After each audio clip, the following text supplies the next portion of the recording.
আজ আমি আপনাদেরকে বলবো আমাদের প্রতিবেশী রাষ্ট্র বাংলাদেশে ইতিমধ্যে ঘটে যাওয়া একটি ভয়াবহ ঘটনার কথা।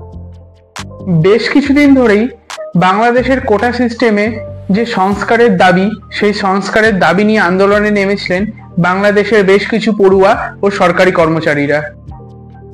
গত সোমবারে এই আন্দোলনকারীদের উপরে হামলা চালায় ছাত্রলীগের বেশ কিছু ছাত্র সমর্থকরা।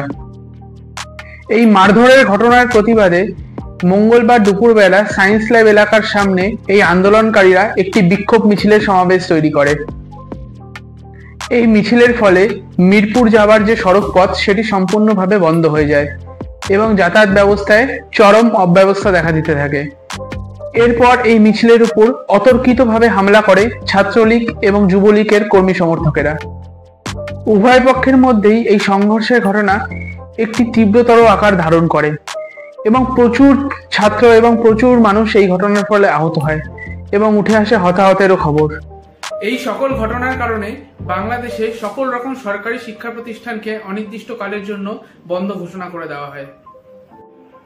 বাংলাদেশের প্রধানমন্ত্রী শেখ হাসিনা স্পষ্টতই জানিয়ে দেন যে বাংলাদেশের কোটা সিস্টেমে যদি কোনো সংস্কারের প্রয়োজন হয়ে থাকে বা বাংলাদেশের কোটা সিস্টেমে যদি কোনো সমস্যা থেকেও থাকে, তবে তার সমাধান হবে একমাত্র আদালতে।